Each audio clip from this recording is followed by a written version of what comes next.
Everyone, welcome to our YouTube channel know homeopathy and yes Samriddhi Sharma is here to guide you. और आज की video में मैं आपको बताने वाली हूँ इंटरमिटेंट डिजीज़ क्या होती है। ठीक है, and it is a very important question that frequently asked in your question paper of organ of medicine. ठीक है, तो बहुत ध्यान से इस वीडियो को देखना। इस वीडियो को देखने के बाद आपको कहीं से भी फिर जाकर देखने की ज़रूरत नहीं है, परेशान होने की ज़रूरत नहीं है।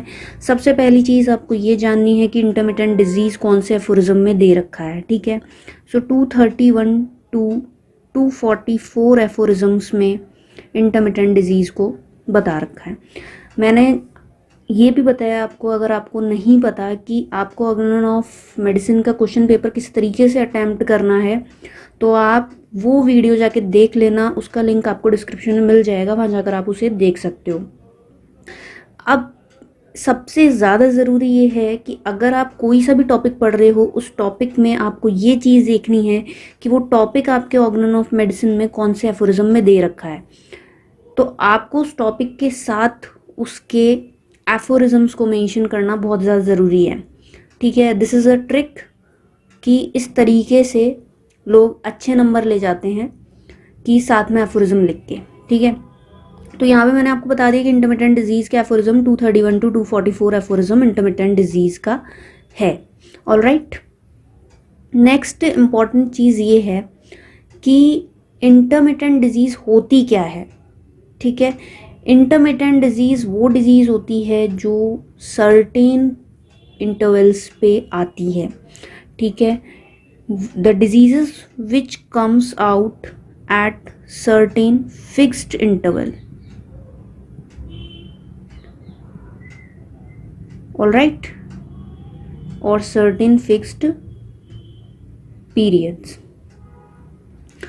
ऐसी डिजीजेस जो फिक्स्ड इंटरवल्स पे आती है या सर्टेन फिक्स्ड पीरियड पे आती है, उसे इंटरमिटेंट डिजीज़ कहते हैं। अगर मरीज़ जो है वो आपको अच्छा खासा महसूस हो रहा है, एकदम से उसकी तबीयत ख़राब हो रही है, फिर अच्छा खासा महसूस हो रहा है, फिर एकदम से तबीयत ख़राब हो रही है।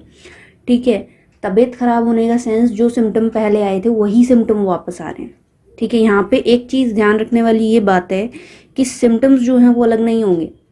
ठीक है, आप इस तरीके से मान सकते हो, किसी को फीवर आ रहा है, ठीक है, फिर उसको नॉर्मल हो रहा है, वो फिर अगेन फीवर आ रहा है।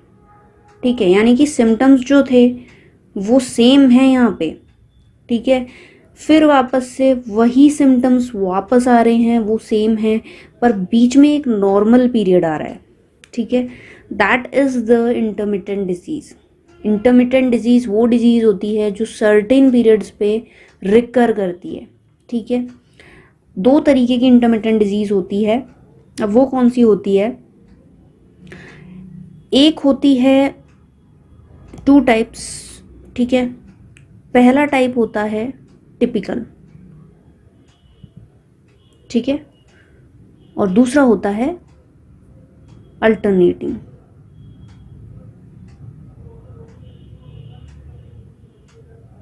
ठीक है, टिपिकल का मतलब सबसे पहले आप ये देख लो कि टिपिकल 233 एफोरिज्म में देखने को आपको मिलेगा। ठीक है, अब टिपिकल का मतलब क्या होता है? वो इंटरमिटेंट डिजीज़ जहाँ पे जो फिक्स्ड कैरेक्टर की मॉर्बिड स्टेट है वो फिक्स्ड पीरियड के बाद आ रही है। ठीक है, बीच में मरीज़ अच्छी हेल्थ में रहता है। ठीक है, यानी कि फिक्स्ड पीरियड की जो मॉर्बिड स्टेट है वो आ रही है फिक्स्ड कैरेक्टर की, और बीच में मरीज़ जो है वो अच्छी हालत में रहेगा और फिक्स पीरियड के बाद ही वो चली जाएगी। ठीक है, क्या बोला है मैंने यहाँ पे, जिनको नहीं समझ में आया है उनके लिए, कि ऐसी बीमारी, ठीक है, जो मॉर्बिड स्टेट जिसकी, ठीक है, fixed character, morbid state fixed character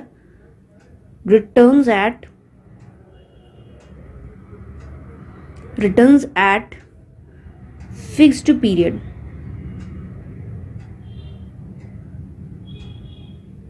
All right, while in between patient is at good health. ठीक है, अब इसमें भी दो तरीके हैं, इसमें भी दो टाइप हैं। ठीक है, एक टाइप है ए फेब्राइल, ठीक है, और we can say non febrile. Febrile मतलब होता है बुखार, ठीक है, यहाँ पर बुखार नहीं आ रहा है तो वो ए फेब्राइल। ठीक है, जो नेक्स्ट है वो है फेब्राइल, यानी कि फीवर है, फीवर प्रेजेंट है। ठीक है, अब ए फेब्राइल कौन सी होती है, यानी कि किसी एक इंसान में आपको एक टाइम पे देखने को मिल गई। ठीक है, ये यूजुअली जो है वो क्रॉनिक डिजीज को बिलोंग करती है। किसी एक इंसान में एक टाइम पे देखने को आपको मिल गई, ये यूजुअली क्रॉनिक डिजीज को बिलोंग करती है, सोरिक ओरिजिन की होती है, कभी कभी ये सिफिलिस से कॉम्प्लिकेट हो जाती है। ठीक है, बुखार नहीं है इसमें, पर तो किसी एक इंसान में आएगी। अब एक इंसान में किसी में आएगी, यूजुअली क्रॉनिक कैरेक्टर की है, सोरिक ओरिजिन है, सिफिलिटिक कभी कभी कॉम्प्लिकेशंस में देखने को मिल जाता है। Sometimes it's complicated with syphilis. अगर सोरिक ओरिजिन है तो आप एंटीसोरिक दवाई दो, अगर सिफिलिस साथ में आ गया तो आप एंटीसिफिलिटिक दो। ठीक है, कभी कभी क्या होता है कि हमको बीच में सिनकोना या सिनकोना बार्क या चाइना, ठीक है, उसकी आपको बीच में पोटेंसी देनी पड़ती है ताकि इसका जो इंटरमिटेंट कैरेक्टर है वो गायब हो जाए। ठीक है, नेक्स्ट की बात करते हैं हम फेब्राइल कैरेक्टर की। ठीक है, फेब्राइल जो होती है वो आपको ऐसी बीमारी है जिसमें बुखार की कंडीशन है, फीवर कंडीशन है। ये फेब्राइल में फीवर नहीं था, फेब्राइल में फीवर आ गया। Febrile are of the 4 types. ठीक है, कैसे, इसमें 4 तरीके हैं। जो इंटरमिटेंट डिजीज स्पोरैडिकली हो रही है या एपिडेमिकली हो रही है। ठीक है, सो स्पोरैडिक और एपिडेमिक, इंटरमिटेंट फीवर, स्पोरैडिक और एपिडेमिक। ठीक है, नेक्स्ट है epidemics of intermittent fevers in non-marshy districts. Epidemic in non-marshy districts. उसके बाद है pernicious type of intermittent fever that attacks individuals not residing in marshy district. Pernicious, not residing in marshy. ठीक है, और जो लास्ट है वो है एंडेमिक इन मार्शी डिस्ट्रिक्ट। ओके, यहाँ पे एपिडेमिक इन मार्शी डिस्ट्रिक्ट था, नाउ एंडेमिक इन मार्शी डिस्ट्रिक्ट्स।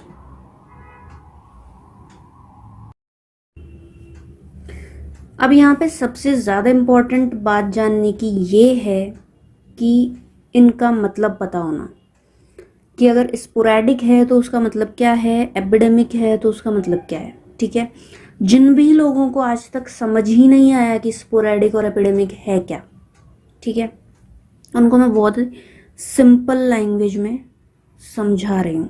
ठीक है, स्पोरैडिक का मतलब होता है सेवरल पर्सन्स, बहुत सारे लोग, ठीक है, एक ही टाइम पर, सेम टाइम, ठीक है, किसी एक्साइटिंग कॉज की वजह से सफ़र कर रहे हैं। क्या बोला मैंने, बहुत सारे लोग, several persons at a same time due to some exciting cause suffer कर रहे हैं। ठीक है, जो कि मिटियोरिक और टेल्यूरिक हैं। जो एक्साइटिंग कॉज मीटियोरिक और टेल्यूरिक है। ठीक है, एग्जाम्पल देती हूँ मैं आपको। जैसे कि बहुत सारे लोगों को बुखार हुआ, ठीक है, एक ही टाइम पर बुखार हुआ, कोई एक्साइटिंग कॉज मीटियोरिक और टेल्यूरिक कॉज था कि मानो बहुत तेज़ गर्मी पड़ गई। ठीक है, तो बहुत सारे लोगों को सनस्ट्रोक हो गया, बुखार हो गया।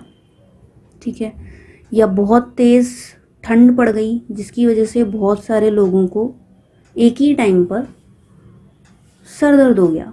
ठीक है, बहुत ही सिंपल एक्सप्लेनेशन मैंने आपको दिया है।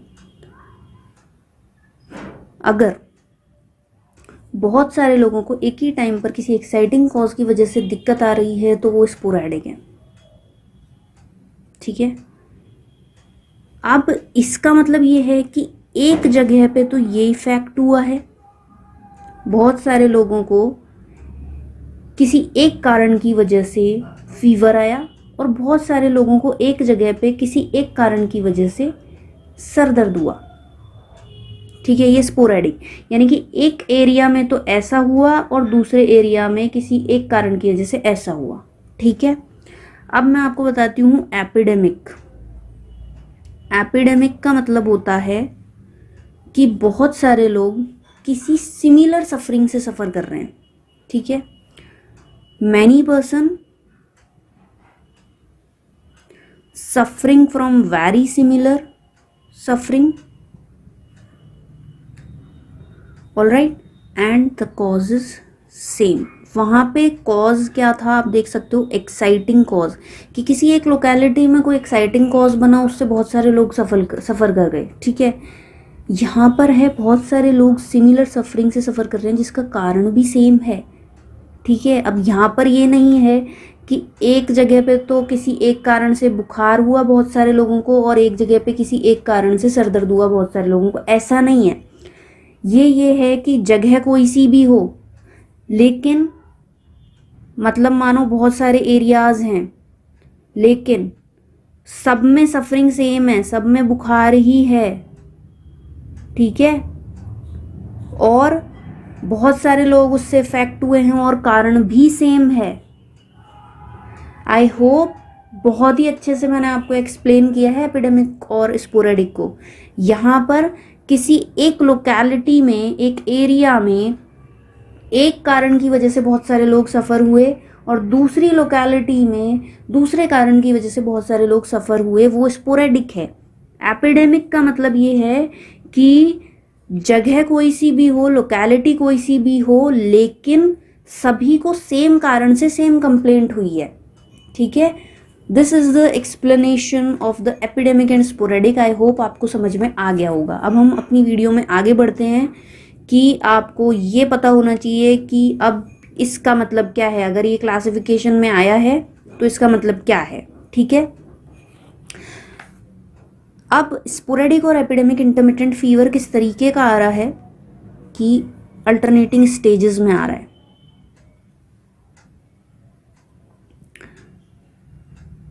अल्टरनेटिंग स्टेजेस में आ रहा है, हीट है, ठीक है, स्वेट है, कोल्ड है, या कोल्ड है, हीट है, स्वेट है। ऑलराइट, इस तरीके की अल्टरनेटिंग स्टेजेस में एपिडेमिक और स्पोरेडिक इंटरमिटेंट फीवर आ रहा है तो आपको दवाई भी ऐसी देनी पड़ेगी जो इन अल्टरनेटिंग स्टेट्स को बॉडी में क्रिएट कर सके। ठीक है, जो इन अल्टरनेटिंग स्टेट को बॉडी में क्रिएट कर सके, इस तरीके की दवाई देनी है। ऑलराइट, यानी कि आपको सबसे पहले एंटीसोरिक की तरफ नहीं भागना है, आपको ऐसी दवाई की तरफ भागना है जो इन अल्टरनेटिंग स्टेजेस को क्रिएट कर सके बॉडी के अंदर जाके। ठीक है, अब सबसे ज़्यादा इम्पॉर्टेंट ये होता है कि what is the time of administration of the remedy, कि किस समय आपको दवाई देनी है। Time of administration of remedy, कि कब दोगे अब ये दवाई। आपको पता चल गया हीट कोल्ड स्वेट की स्टेजेस है या फिर 2 स्टेजेस हैं या तीनों स्टेज आ गई, लेकिन दवाई कब देनी है? ठीक है, कि जैसे ही पैरोक्सियम खत्म हुआ, मरीज के मुंह में दवाई दे दो। ठीक है, बहुत ही सिंपल है। जैसे ही पैरोक्सियम खत्म हुआ, most appropriate time of administrating the medicine is the end of the paroxysm. जैसे ही पैरोक्सियम खत्म हुआ और आपको दवाई दे देनी है। ठीक है, अगर आप खत्म नहीं होने दोगे पैरोक्सियम को और आप सोच रहे हो कि मानो किसी को 3 बजे बुखार आता है, ठीक है, तो आपको दवाई देनी है उसके खत्म होने से पहले, शुरू होने के पहले नहीं देनी है आपको, क्योंकि अगर आप शुरू होने के पहले दोगे तो एग्रवेशंस हो जाएंगे। ठीक है, बहुत ही सिंपल लैंग्वेज में मैंने आपको बताया है कि आपको दवाई कब देनी है, जब पैरोक्सियम खत्म हो गया, यानी कि यहाँ पर देनी है, यहाँ पर नहीं देनी। ठीक है, शुरू होने से पहले नहीं देनी, खत्म होने के बाद देनी है। लेकिन अगर फीवर की स्टेज ही छोटी सी है, ठीक है, दिस इज क्लियर कि अगर किसी को 3 बजे बुखार आता है तो आपको पहले दवाई नहीं देनी है, उस पैरोक्सियम के ख़त्म होने के बाद दवाई देनी है। फिर सपोज उसको 7 PM को वापस से बुखार आता है, ठीक है, लेकिन अगर उसको वापस से आधे घंटे का रिलैक्स मिला और 7:30 बजे फिर फीवर आ गया, ठीक है, तो आप क्या करोगे? क्योंकि ये तो हो गया सिर्फ हाफ एन आवर का टाइम, है ना। तो अगर फीवर जहाँ पे नहीं है वो स्टेज शॉर्ट है, ठीक है, तो आपको क्या करना है? आपको पैरोक्सियम के डिक्लाइनिंग पीरियड में देना है। ठीक है, जो भी पैरोक्सियम है उसके डिक्लाइनिंग पीरियड में आपको दवाई देनी है। यानी कि जब बुखार जा ही रहा हो, आपको पता है अभी 7:30 बजे वापस आएगा, ठीक है, लेकिन अब ये जा रहा है, मानो टाइम हो गया है 6:45, ठीक है, आपको पता है अभी जाने वाला है, 7 बजे चला जाएगा, लेकिन 7:30 बजे वापस आ जाएगा बुखार, तो आपको इस टाइम पे दवाई देनी है। ठीक है, बहुत सिंपल लैंग्वेज में मैंने आपको एक्सप्लेन किया है कि आपको करना क्या है। ठीक है, तो पहले तो सबसे ज़्यादा ज़रूरी ये हो गया है इसमें भी कि आपने दवाई दे दी, ठीक है, और बुखार चला गया, लेकिन किन्हीं कारणों से वो वापस आ गया, क्योंकि आपने तो ऐसी दवाई दी है जो इन तीनों स्टेजेस को क्रिएट कर सके, लेकिन मानो किन्हीं कारणों से वापस आ गया, तो आपको जो भी मैंने बताया है, क्योंकि कुछ ना कुछ एक्साइटिंग कॉज होगा, ठीक है, आपको उसको रिमूव करना है। ठीक है, अगर आपने उसको भी रिमूव कर दिया फिर भी इंसान के नहीं ठीक हो रहा है, तो आप आराम से एंटीसोरिक दो, कहीं ना कहीं सो रहा है। ठीक है, क्योंकि मैंने आपको शुरू में बताया था कि आपको एंटीसोरिक नहीं देनी, लेकिन अगर फिर भी एक्साइटिंग कॉज रिमूव करने के बाद भी कुछ इंप्रूवमेंट नहीं है तो आराम से एंटीसोरिक दो। तो यहाँ पे मैंने आपको time of administration of medicine और रिपीटेशन बता दिया, जो आपकी इन चारों स्टेजेस में काम करेगा, जो यहाँ पे मैंने चारों स्टेजेस आपको बताई है। ठीक है, ये चारों स्टेजेस में आपको अप्लाई करना है, time of administration and repetition, जो मैंने अभी आपको बताया। ठीक है, अब आ जाते हैं हम दूसरा, epidemic in non marshy districts. इसमें क्या करना है? Epidemic in non marshy districts में आपको दवाई जो देनी है वो देनी है आपको जीनस एपिडेमिकस। ठीक है, और इसमें क्या होता है कि अगर पहला पैरोक्सियम जो आया उसमें आपने एलोपैथी ले ली, तो सिंपली आपको एचएस देनी है, हाई पोटेंसी एचएस की देनी है। बहुत सारे लोग हैं जो मैंने देखा है कि जब भी पहली बार में फीवर राइज होता है खट एलोपैथी ले लेते हैं, ठीक है, तो इम्प्रॉपरली ट्रीटेड है वो, आपको HS देनी है, HS से ही जाएगा वो, ठीक है। नाउ यहाँ पर हम देखते हैं थर्ड जो है वो क्या है। Third is pernicious not residing in marshy district. All right, कि अगर कोई मार्शी डिस्ट्रिक्ट में नहीं रह रहा और उसके बाद इंटरमिटेंट फीवर उसको हो रहा है, इंडिविजुअल टाइप है, ठीक है, तो आपको सिंपली क्या करना है, आपको उसको एंटीसोरिक नहीं देनी शुरू में आपको वही करना है, आपको नॉन एंटीसोरिक देनी है, लेकिन अगर फिर भी ठीक नहीं हो रहा तो एंटीसोरिक दे देना, ठीक है। लास्ट है एंडेमिक इन मार्शी डिस्ट्रिक्ट्स। ऑलराइट, यहाँ पर आपको क्या करना है कि अगर आप देखते हो एंडेमिक इन मार्शी डिस्ट्रिक्ट में कि अगर कोई इंसान वहाँ पे मार्शी डिस्ट्रिक्ट में रह रहा है, ठीक है, यानी कि डैम्पनेस वाली जगह अगर कोई रह रहा है जहाँ पे पेड़ों की जो जगह होती है, ट्रीज लोकेलिटी, ठीक है, तो ह्यूमिडिटी वहाँ पे होती है ना। एंडेमिक का सिंपली मतलब ये है कि हर जगह फिर ऐसा ही हो रहा है, मार्शी डिस्ट्रिक्ट में ये चीज़ कॉमन हो गई, ठीक है, इंटरमिटेंट फीवर। तो आपको क्या करना है कि आपको अगर उसकी कोई डाइट में दिक्कत है ना, तो आपको सिंपली डाइट ठीक करनी है। अगर उसको कोई दिक्कत नहीं है डाइट में या उसके कोई एक्साइटिंग कॉज वहाँ पे नहीं है, तो सिंपली आपको चाइना की कुछ डोजेस उसको देनी है, ठीक है, ताकि वो इंटरमिटेंसी टूट जाए। अगर कोई एक्सरसाइज नहीं करता, मेंटली फिजिकली कोई वर्क नहीं करता, तो आपको मेंटली फिजिकली जो है वो उसको कहना है कि भाई ये काम तेरे को करना है, ठीक है।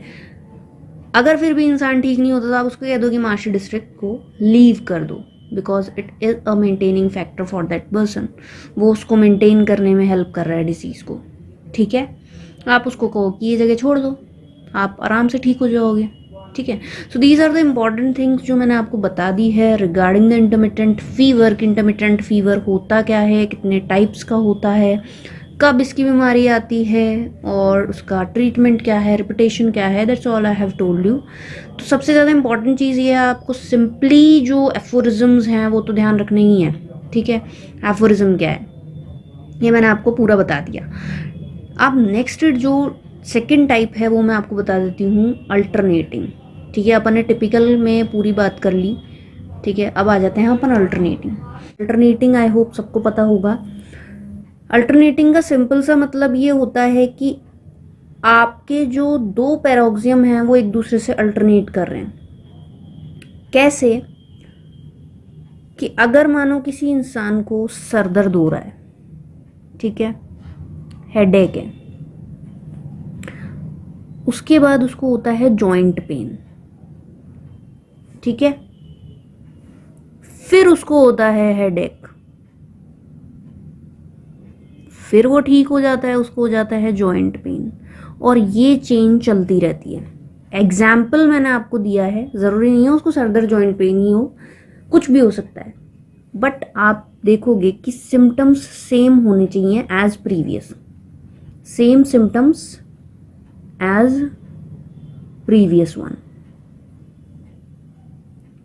ठीक है। This is a important thing कि किस इंसान को सर दर्द हुआ, ठीक है, राइट साइडेड हेडेक हुआ, राइट साइडेड नी पेन हुआ, उसके बाद जब सर दर्द ठीक हो गया राइट साइडेड तो राइट साइडेड नी पेन हो गया, फिर राइट साइडेड नी पेन ठीक हुआ तो वापस से राइट साइडेड हेडेक हो गया, फिर वापस से राइट साइडेड हेडेक ठीक हुआ तो उसको वापस से राइट साइडेड जॉइंट पेन हो गया। सिम्टम्स सेम थे, ये नहीं है कि अगर राइट साइडेड हेडेक हुआ तो राइट साइडेड नी पेन हो गया तो फिर लेफ्ट साइडेड हेडेक, तो वो अल्टरनेटिंग में नहीं आएगा। Symptoms should be the same, कि जिस रीजन को उसने अफेक्ट किया वापस से उसको अल्टरनेट करके उसी रीजन को अफेक्ट कर लिया। This is the alternating one. Alright, so I have discussed you all the important things of the intermittent fever. I hope आपको समझ में आ गया होगा कि intermittent fever क्या होता है, intermittent diseases क्या होती है, उसके टाइप क्या होते हैं, और उनके एक्सप्लेनेशंस मैंने आपको यहाँ पे कर दी है। बिल्कुल वन बाय वन आपको हर चीज़ मैंने समझाई है उसके रिगार्डिंग, कि उसके मेडिसिन कैसे सेलेक्ट होगी और रिपीटेशन कैसे होगा। आई होप आपको ये वीडियो पसंद आई होगी। अगर आपको रिगार्डिंग वीडियोस पढ़नी है ऑर्गन ऑफ मेडिसिन की तो बहुत सारी वीडियोस मैंने बना रखी हैं। फिलोसॉफीज़ की कोई वीडियोस देखनी है, फिलोसॉफीज़ के कोई चैप्टर पढ़े हैं तो उसके भी मैंने बना रखे हैं। दोनों की प्लेलिस्ट मैं आपको डिस्क्रिप्शन में दे दूँगी, तो आप वहाँ जाके देख सकते हो। So that's all for the today's video. I hope आपको वीडियो पसंद आई होगी। अगर पसंद आई है तो उसे लाइक शेयर करना मत भूलना और चैनल पर अगर पहली बार है तो सब्सक्राइब जरूर कर देना। So thanks for watching know homeopathy.